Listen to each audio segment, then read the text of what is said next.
Hello one and all, this is James Bullock with my top 5 games of 2022. Now I must preface this with two things. One, this list is chronologically based on release. It is not based on what game I like the most. It isn't a 1 to 5 in terms of what I thought was the best and what I thought was the worst of the best.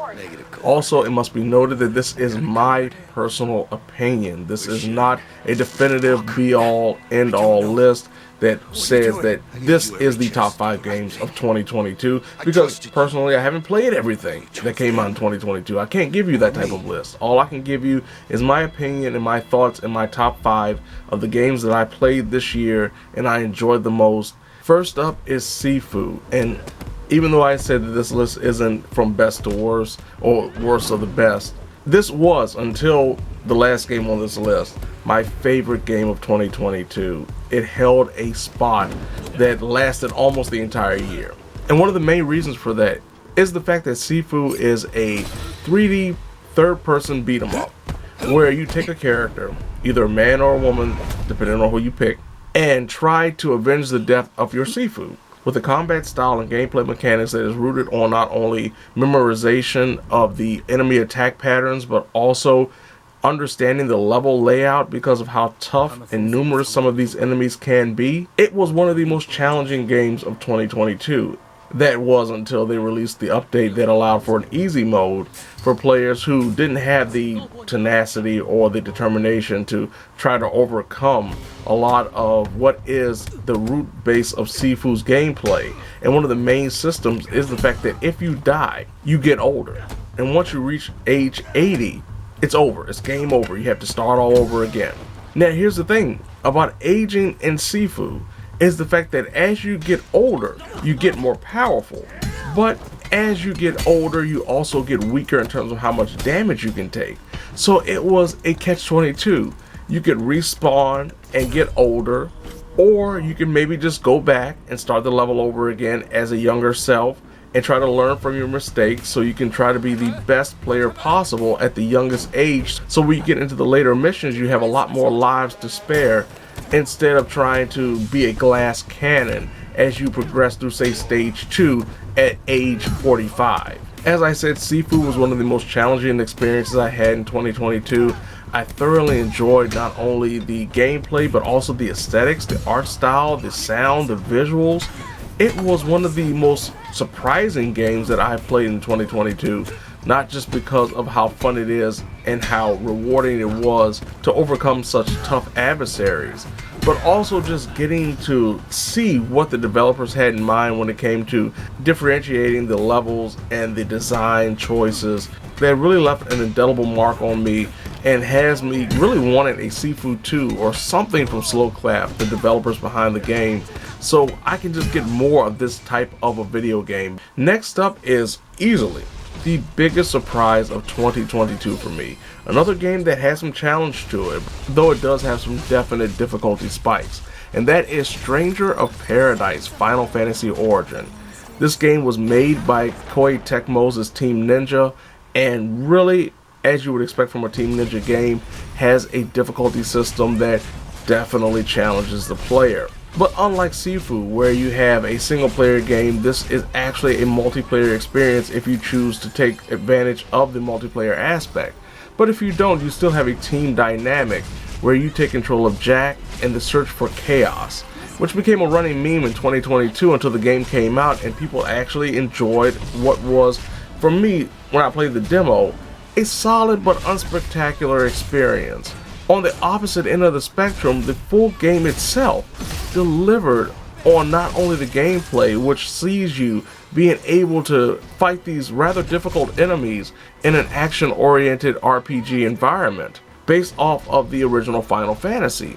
And I think that is one of the biggest reasons I enjoyed the game so much, because as you progress and you see how the story unfolds, it actually becomes a lot more profound and how it affects not only the original Final Fantasy, but also the Final Fantasy lore that we've gotten to know and hopefully love if you're a fan of the Final Fantasy franchise. It was an interesting take on not only the genre, but also the Final Fantasy franchise.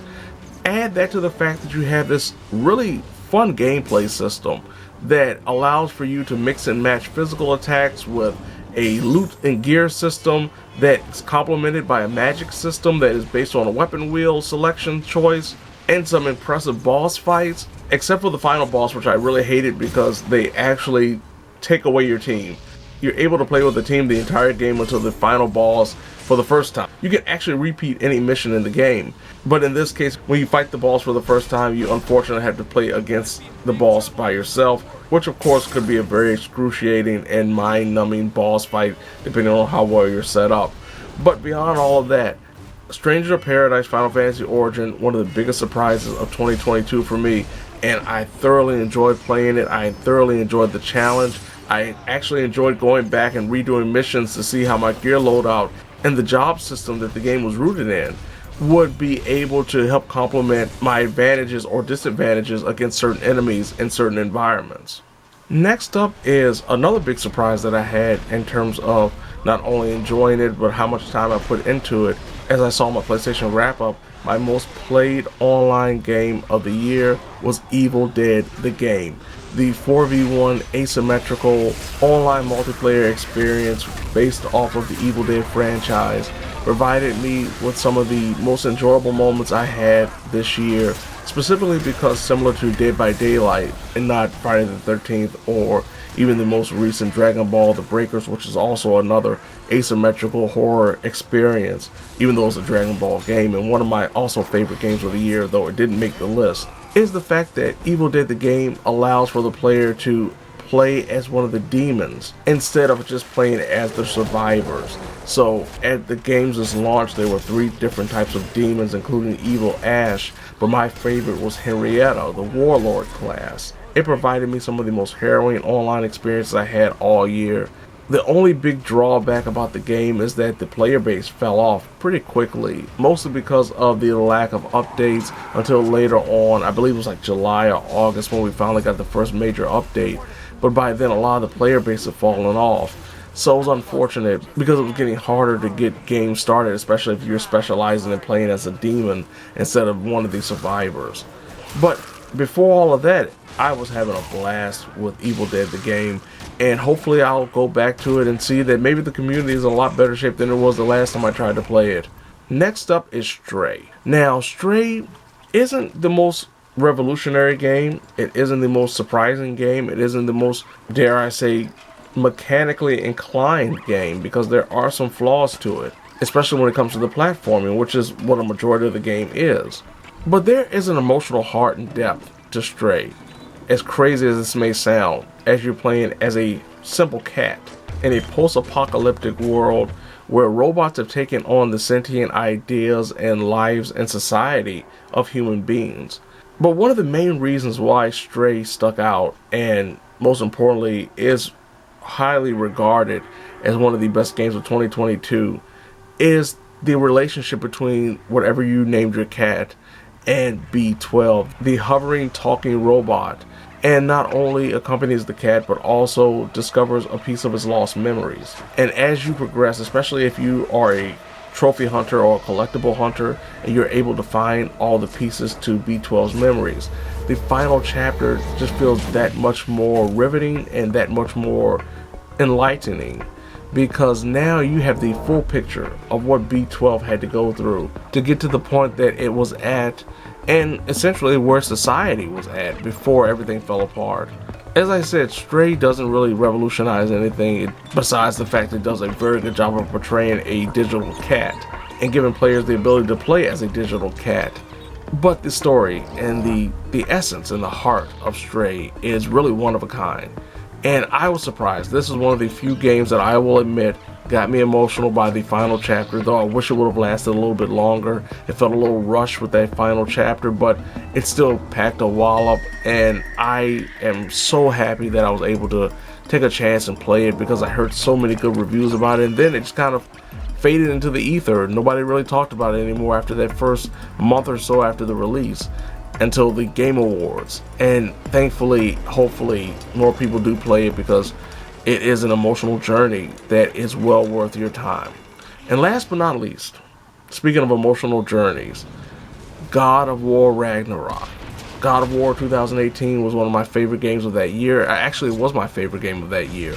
And I was looking forward to the day of playing Ragnarok, not just because I wanted to see how the story panned out between Kratos and Atreus and their inevitable confrontation with Thor, as it was teased at the secret ending at the end of the 2018 version, but how they would expand, how we would be able to visit the Nine Realms, as they very much showed in the 2018 version that we were going to get that, but we just could not get it right then, and thankfully we got it all and then some. But the main thing that I wanted was just a better playing version of God of War 2018. And I enjoyed the gameplay of 2018, but there were definitely some things that I wanted more from it, and thankfully I got all of that in Ragnarok and then some, topped off by the fact you have this magnificent story, characterization, and most importantly, the expansion of the world that we are a part of in this game. There's a definite reason why this was battling Elden Ring for Game of the Year in various forms, because not only does it surpass everything that the original did, it is setting a new standard for the franchise going forward, and whatever they do next, if it's anything half as good as this, I will be right there for it. I'll be so happy to play it.